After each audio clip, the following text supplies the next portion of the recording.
हर बार की तरह राजा विक्रम फिर बेताल को पेड़ से नीचे उतारता है और पीठ पर लाद कर उसे योगी के पास ले जाने के लिए चल देता है।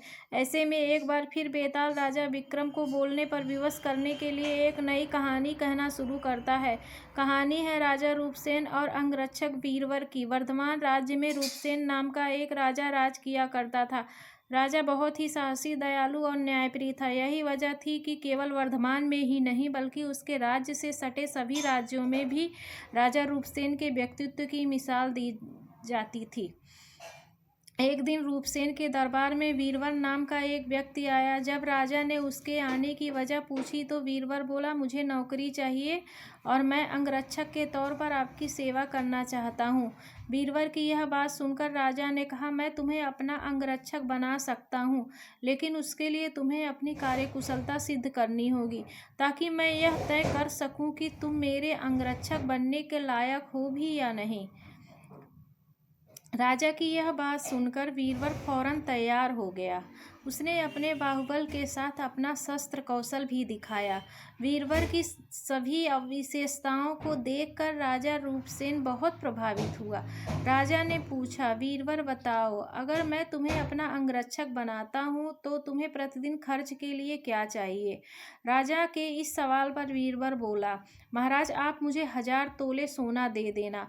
वीरवर का इतना कहना था कि दरबार में मौजूद सभी लोग हैरान होकर वीरवर की ओर देखने लगे।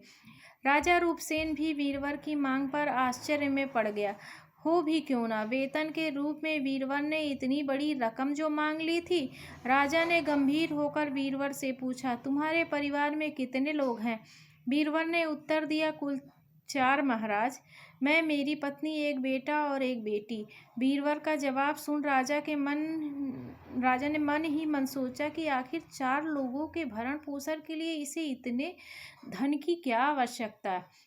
फिर कुछ सोचकर उसने वीरवर को 1000 तोला सोना प्रतिदिन बतौर खर्च देने की बात मान ली। काम सिर्फ इतना था कि उसे हर रात राजा की सुरक्षा के लिए राजा के कक्ष के बाहर पहरा देना था। राजा यह जानना चाहता था कि वीरवर इतने धन का क्या करेगा। उसने वीरवर को 1000 तोला सोना देकर रात में नौकरी पर आने को कहा और गुप्त रूप से कुछ सैनिकों को उसने पीछे लगा दिया। वीरवर नौकरी और मनचाहा वेतन पाकर बहुत खुश हुआ। वीरवर सोना लेकर खुशी खुशी घर गया और आधा सोना ब्राह्मणों में बांट दिया। बाकी जो आधा बचा उसने 2 हिस्से किए। एक हिस्सा बैरागियों, सन्यासियों और मेहमानों को दिया। फिर बचे हुए सोने से अनाज मंगाया और बढ़िया पकवान बनवाए। तैयार पकवान को पहले गरीबों को खिलाया और फिर उसके बाद जो बचा उसे अपने परिवार के साथ मिल बांट कर खाया। वीरवर की निगरानी कर रहे सैनिकों ने यह सारा नज़ारा देखा, जाकर राजा को बताया। राजा को यह जान संतोष हुआ कि उसके द्वारा दिए धन को वीरवर अच्छे काम में लगा रहा है। अब राजा को यह देखना था कि वीरवर अपने काम में कितना खरा उतरता है। वीरवर जब महल पहुंच राजा के कक्ष में बाहर पहरा देने लगा तो राजा सोया नहीं। राजा पूरी रात चुपके से जांच करता रहा कि वीरवर अपना काम कितनी ईमानदारी से करता है।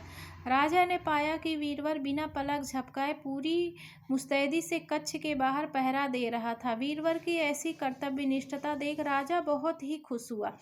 वीरवर प्रतिदिन इसी तरह सूरज ढलने ही महल पहुंच जाता और राजा की सुरक्षा में तैनात रहता। जब भी राजा को किसी भी चीज़ की ज़रूरत होती वीरवर हमेशा हाजिर रहता। ऐसे ही देखते देखते कई माह गुजर गए। एक रात कुछ अजीब घटना घटी। राजा ने आधी रात किसी स्त्री की रोने की बिलखने की आवाज़ सुनी। स्त्री की आवाज़ सुन राजा बहुत हैरान हुआ। राजा ने वीरवर को बुलाया और कहा, जाओ और पता लगाकर आओ कि इतनी रात को कौन रो रहा है, साथ ही उसके रोने की वजह भी मालूम करना। राजा का आदेश मिलते ही वीरवर वहां से फौरन उस स्त्री के रोने का कारण जानने के लिए निकल पड़ा। आगे की कहानी पार्ट 2 में। धन्यवाद।